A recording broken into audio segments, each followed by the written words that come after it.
Good morning, everybody. Thanks for joining in. I just want to make a really quick video. There's going to be a quarterback change in New York. And no, it's not Aaron Rodgers, unfortunately, although I think he should be benched. It's Daniel Jones for the New York Giants. Brian Daboll, the coach of the Giants, has decided to move on from Daniel Jones. I think it's safe to say that the Daniel Jones era in New York is over. He's going to be replaced by a big fan favorite, Tommy DeVito. Last year he came in and he played quite well. He actually did good. He was a very big fan favorite. The fans just love the guy. And he's going to be taking over for Daniel Jones this Sunday against Tampa Bay Buccaneers.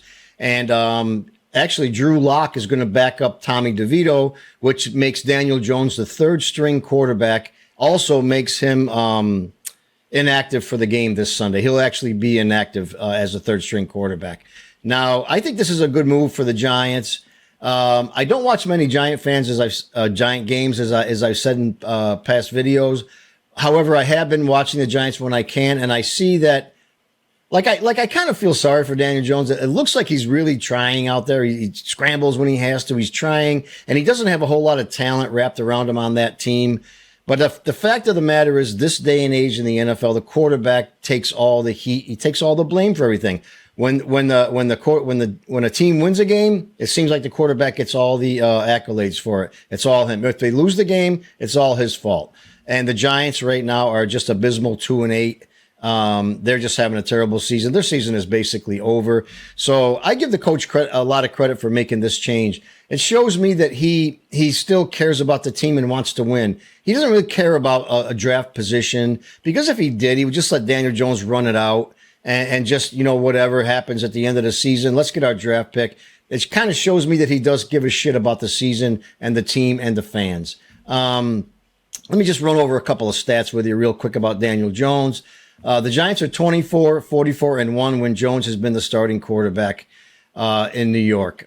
This weekend, they just lost. He lost to the Panthers. He had 190 passing yards, 2 interceptions, and a 50.5 passer rating, along with 26 rush yards, and 1 was a touchdown.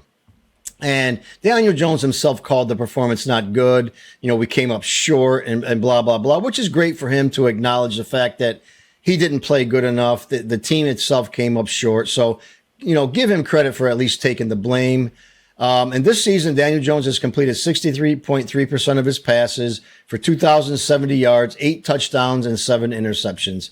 Daniel Jones, well, he just signed last year he signed a $160 million 4-year extension.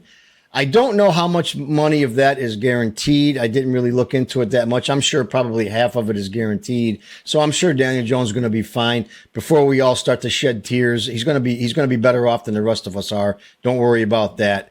The Giants were 9-6-1 in 2022, and they beat the Minnesota Vikings in the playoff game. And that is what really prompted his big contract extension. However, ever since then, he's been limited to just 6 games in 2023 with an injury, and still the Giants went 1-5 with Jones under the center. New York started 2-3, but has lost 5 straight games since Week 5 win against Seattle Seahawks. The Giants are 3-13 in games started by Jones since his extension, while backup Tyrod Taylor back last year and Danny DeVito combined to go 5 for 6 last season. And this Sunday, of course, the Giants will host the Tampa Bay Bucks at 1 o'clock at MetLife Stadium. Anyway, getting all those stats out of the way, I got it. Like I said, I give the credit to the coach for making this move. He could have just wiped the season away and said, you know what, we're done anyway. Maybe not mathematically. I don't know how that really works. I don't really follow the Giants and the NFC too much.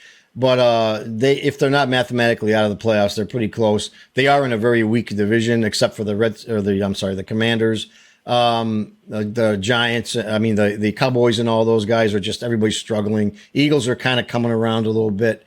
Luckily, they got Saquon Barkley from the Giants, which I think was a terrible move to let Saquon go. Now you're going to bench Daniel Jones. That was just a bad move by the Giants, and I'm sure a lot of Giant fans agree with that.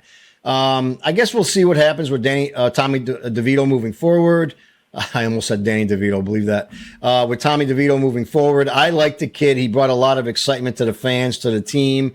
I think it's a great move. It's a move I really wish the Jets would do. I wish the Jets would sit Aaron Rodgers. He's finished. He's washed up. They need to put Tyrod Taylor in. I don't care who they put in, but that's another time for another video. This is a video about the Giants and the Giant fans out there. I'm sure you're all happy about it. And at this point, they've got nothing to lose. They got nothing to lose.